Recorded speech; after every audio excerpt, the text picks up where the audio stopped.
নমস্কার। সকলের মা শ্রীমা সারদা চ্যানেলের ও পেজের সকল শ্রোতাকে জানাই আমার আন্তরিক শুভেচ্ছা ও প্রণাম। আজ পড়ব আমি মা সকলের মা এই বইটি থেকে ঠাকুর এবং মায়ের জীবনের একটি সুন্দর ঘটনা পড়া শুরু করছি। একদিন শ্রী রামকৃষ্ণ শ্রী শ্রী মাকে পরীক্ষার ছলে জিজ্ঞাসা করলেন, কি গো, তুমি কি আমার সংসার পথে টেনে নিতে এসেছ? শ্রীমা বিন্দুমাত্র চিন্তা না করে উত্তর দিলেন, না, আমি তোমাকে সংসার পথে কেন টানতে যাব? তোমার ইষ্ট পথেই তোমায় সাহায্য করতে এসেছি। শ্রীমাও একদিন ঠাকুরের পদসেবা করতে করতে তাকে জিজ্ঞাসা করেছিলেন, আমাকে তোমার কি বলে মনে হয়? ঠাকুর তার উত্তরে বলেন, যে মা মন্দিরে আছেন তিনিই এই শরীরের জন্ম দিয়েছেন ও এখন নহবতে বাস করছেন, আর তিনিই এখন আমার পদসেবা করছেন। সাক্ষাৎ আনন্দময়ীর রূপ বলে তোমায় সর্বদা সত্য সত্য দেখতে পাই। এই যে তাদের মুখের কথা নয়, অন্তরের সত্য দৃষ্টি। তার অগ্নি পরীক্ষাও শ্রী রামকৃষ্ণ সারদা দেবী জগতের কাছে দিয়ে গেছেন। শ্রীমা বেশ কিছুদিন শ্রী রামকৃষ্ণের গৃহে তারই পাশে রাত্রে নিদ্রা যাপন করতেন। দেহবোধ বিরোধিত শ্রী রামকৃষ্ণের প্রায় সারা রাত সমাধিতেই কাটত। এই সময় নিদ্রিত শ্রীমাকে পাশে দেখে একবার তিনি নিজেকে এইভাবে পরীক্ষা করেছিলেন, মন, এরই নাম স্ত্রী শরীর।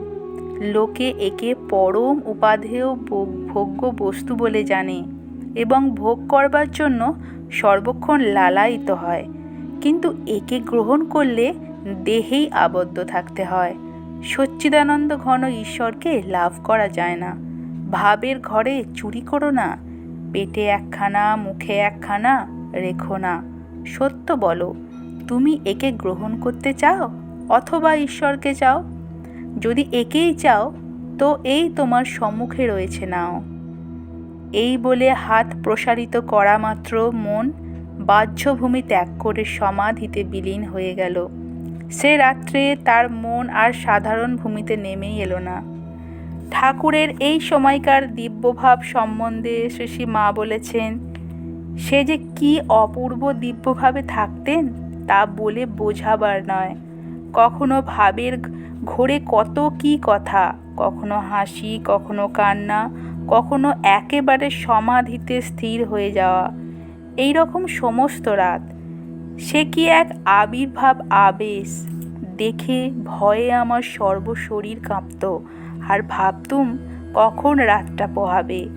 ভাব সমাধির কথা তখন তো কিছুই বুঝি না।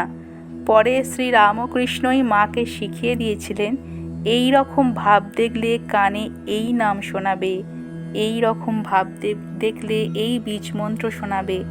তারপর থেকে ওই সব নাম আর বীজ শোনালেই তার হুঁশ ফিরে আসত।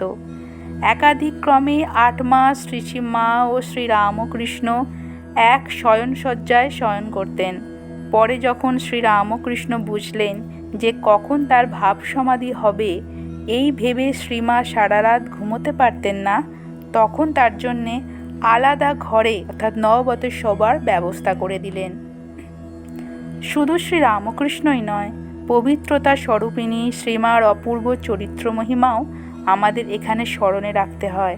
শ্রী রামকৃষ্ণ নিজেই বলে গেছেন যে, ও অর্থাৎ শ্রী মা যদি ভালো না হতো তাহলে সংযমের বাঁধ ভেঙে তারও দেহবুদ্ধি আসতো কিনা কেই বা বলতে পারে। নমস্কার।